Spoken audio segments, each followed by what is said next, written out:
பட்டினத்தார் உஜ்ஜயினி நகரில் அவர் சிவபெருமானை வழிபட்டு அங்கு உள்ள ஆலயத்தில் தங்கியிருந்தபோது அவருக்கு ஒரு சோதனை ஏற்பட்டது. அந்த ஊரை பத்ரகிரியார் என்ற அரசர் ஆட்சி செய்து வந்தார். அவரது அரண்மனையில் நகைகளை திருடிவிட்டு கொள்ளைக்காரர்கள் தப்பி சென்றனர். அப்போது ஆலயத்தில் தூங்கிக் கொண்டிருந்த பட்டினத்தாரை நோக்கி ஒரு மாலையை போட்டுவிட்டு சென்றனர்.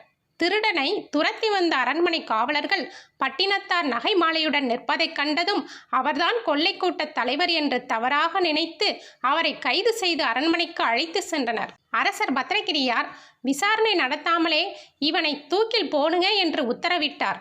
தூக்கு மரத்தில் பட்டினத்தாரை தொங்கவிட ஏற்பாடுகள் தயாரான போது அவர் என் செயலாவது யாதொன்றுமில்லை, இனி தெய்வமே உன் செயலே என்று தொடங்கும் பாடலை பாடினார். அடுத்த நிமிடமே தூக்கு மரம் தீப்பிடித்து இருந்தது. இதை பார்த்த அரசர் பத்ரகிரியார் தன் தவறை உணர்ந்தார். பட்டினத்தார் மிக பெரிய சித்தர் என்பதை அறிந்து அவரிடம் மன்னிப்பு கேட்டார். அப்போது பட்டினத்தார் சிரித்துக்கொண்டே உன் மனைவியே உன்னை ஏமாற்றுகிறாள் என்று கூறினார். இதை கேட்டதும் அதிர்ச்சியடைந்த பத்ரகிரியார் தீவிர விசாரணை நடத்தினார். அப்போதுதான் அவரது மனைவி துரோகம் செய்திருப்பது தெரிய வந்தது. பட்டினத்தாரின் மேன்மையை உணர்ந்த பத்ரகிரியார் தாமும் அரச வாழ்க்கையை துறந்து துறவியானார். பட்டினத்தாரின் சீடராகவே அவர் மாறினார். பட்டினத்தார் போகும் இடமெல்லாம் அவரை பின்தொடர்ந்து சென்று கொண்டிருந்தார். இப்படி பட்டினத்தாரும் பத்ரகிரியாரும் சொந்தம் பந்தம் சொத்து அனைத்தையும் துறந்து துறவியாக வாழ்ந்தனர். இந்த நிலையில் பத்ரகிரியார் பரிபூர்ணமடைந்தார்.